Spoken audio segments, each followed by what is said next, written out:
Today we're gonna go over the top 10 things that I've learned after being a photographer for almost 10 years now. First things first, with editing, sometimes less is more. Good editing is so important and it really makes you stand out from the beginners and the pros. I am embarrassed to even admit what my editing looked like in the beginning, but I'll show a few pictures of a couple of the edits that I did back in the beginning. I would literally go on one of those like editing sites where you can like apply filters and like airbrush your pictures and things like that. That's how I would edit my photos. And I ended that pretty quickly because like, why aren't my pictures looking like what I would see other photographers post? And not that I was trying to copy anyone's style or anything like that, but I just like realized, you know, clear as day, obviously, you know, shouldn't be applying filters to my pictures. So I use Lightroom and, you know, mainly I just kind of mess with the color a little bit, the lighting and the contrast. And I mean, that's basically it. And then there's just depending on the type of photo I'm editing, you know, sometimes I will just play with some other, some like other features on there, but I try to do like the natural edits most of the time. Sometimes I'll get a little creative with like my model photography or something like that. But other than that, I just try to keep it minimal and semi-natural looking.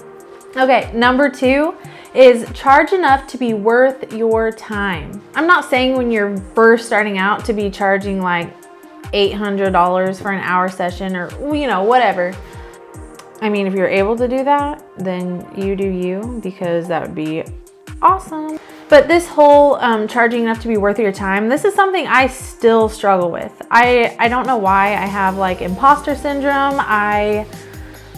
You know, I always look at my photos and like, is that really worth, you know, charging whatever amount? You just have to do it, especially if you're doing this full time like I am. You know, you have to pay for, and this is a whole other subject, but business things aside, you know, you have your own personal bills that you're gonna have to be paying for as well. So you need to be charging enough to be able to pay for all of that. Especially when you're starting out, in some cases, it is really beneficial to get experience with friends, family, and maybe even do like a free session here and there to just kind of practice, especially with like the first few sessions, you know, just to kind of play around with your camera, get to know your camera, and then start gradually charging. And over time, when you get more experience, I can't even explain how you'll feel when you realize it's time to change your pricing. You'll just know. I know that's terrible advice, but very vague advice. But when I raise my prices, I just know, like, I feel like, oh my gosh, I'm doing this hour session or 30-minute session or whatever. This price is not worth my time or my efforts anymore. So it's time to raise my prices to what I feel like will make me be excited about going to that session and not feel like I'm wasting my time for pennies. Okay, the third tip is charge deposits for weddings and sessions. When I first started out, like the first long time, I don't even know how many years, but I did not charge deposits. You know, people would book me and then they would be like, you know, oh, I have to cancel and na. So then you've set aside that day or that time for someone who knows they have zero commitment. You need to make your client committed to that time, to that date, so it will make them less likely to cancel on you. So in the beginning, when I wasn't charging deposits, I had this like weird mindset that, oh, people won't book with me if I'm charging them a non-refundable deposit.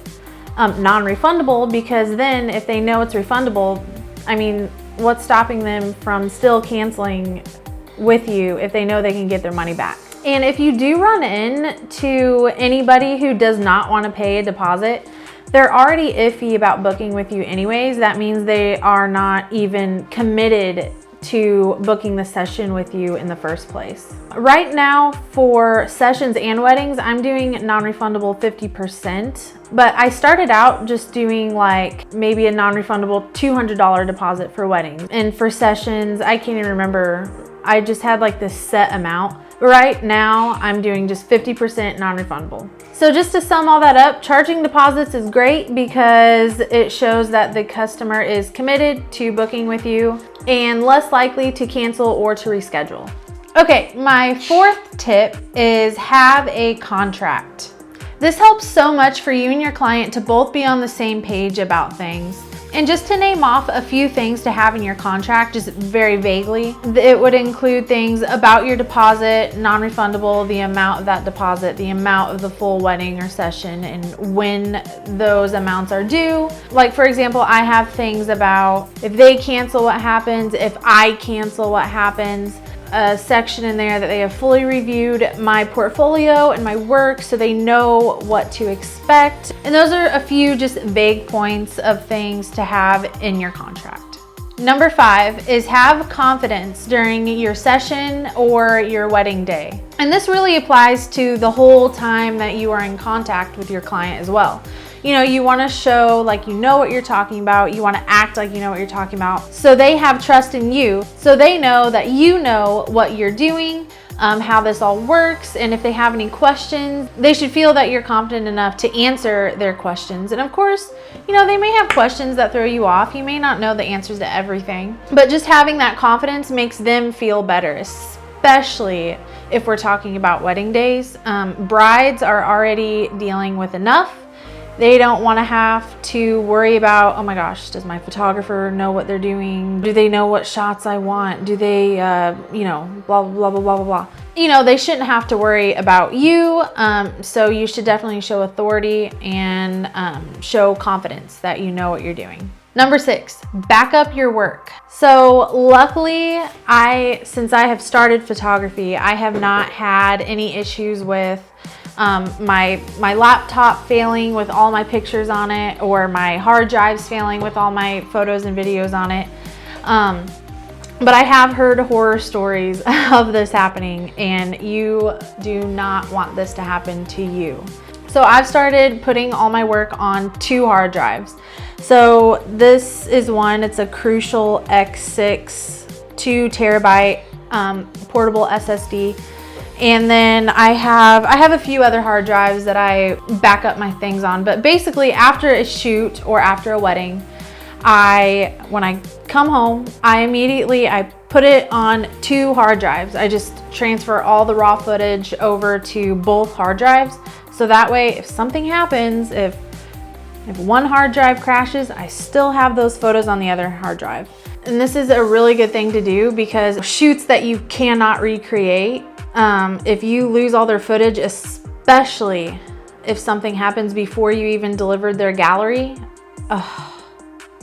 I can't even imagine. And I am curious if that has ever happened to anyone watching this, so let me know if it has. Also, I have heard horror stories of people traveling for shoots or traveling for elopements, and they don't back up their work before they fly back home.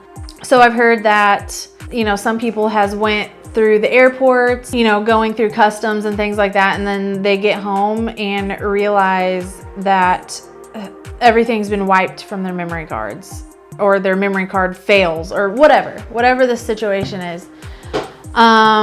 Yes, so anytime I fly anywhere for any shoots or elopements, I bring my small hard drive and I bring my laptop every single time, so I can back it up immediately. And I leave it on my SD card until I get home as well. So number 7 is finding your own editing style. And so what I mean by this is find how you think your pictures look best, basically. Some people like the very warm and contrasty colors. Some people like the more natural, neutral. They just like to tweak the brightness maybe a little, the contrast a little, bump up the color, and that's about it. And then, you know, there's all kinds of different ways that people edit. So find your own style and kind of play around with it. And it might change, you know, you don't have to keep that same style forever. You know, I've definitely changed my style of editing a lot, and depending on what shoot it is, you know, sometimes I edit a little different for like maybe a modeling shoot compared to how I would edit a wedding shoot. You know, it just kind of varies just depending on what you're doing and what you like. Number 8 is make sure you get the shot you want. So in the past, I've made the mistake where, you know, I'm trying to rush, I'm trying to hurry, and I'm taking a shot and I'm thinking, oh yeah, this looks awesome. And here I am snapping away. And I don't even double check the photo. Like, I don't click and double check the photo. And so I get home later, or the next day I'm going through the photos and I realize it's not in focus, or they're not, or, you know, there's something else wrong that I could have easily just adjusted if I would have just looked back at the photo. So just make sure that you're looking back at your photos and making sure you for sure are getting the shot that you want. Make sure it's in focus. Make sure that their eyes aren't halfway closed. If you just like snap one real quick that you really wanted and that's it, and then go on your way. When I've been in a hurry before, I have made this mistake and I end up really regretting it later. Number 9 is confirming the session with your client. So whether this be maybe like the week before the session is scheduled or the same week the session is scheduled, just make sure you guys are both on the same page about the date, time, and location, and all the details of the shoot, and just make sure everything's good to go and that they have everything they need and you have all the information you need. Number 10 is sometimes slight overcasts outside are a good thing. Unless you're trying to go for like a direct sunlight look for maybe like a model session or something like that, you know, slight overcast are a good thing. And I'm not talking like gloomy overcast where it's like almost dark outside, but when it's still pretty bright outside and the sun is covered and there's no like harsh light beaming down on your client's face, perfect. It just makes for good, even lighting. And this is something that I didn't even realize when I first was starting out in photography. Even a lot of clients have said, oh, you know, it's not sunny outside. That kind of sucks. And I'm like, actually, this is the best lighting to shoot in if you're trying to go for like an even lighting look. So anyways, don't get discouraged if it's supposed to be a little cloudy on your shoot day. Okay, so I know this was top 10, but I have one extra bonus tip. So this is be prepared for the know-it-alls. Okay, there's a difference in your client knowing what they want, which is awesome. I love that. But then at like maybe family sessions or at weddings, there's like this one person just kind of sprinkled into the mix that think that they are just calling the shots, and it just makes everything very annoying and uncomfortable.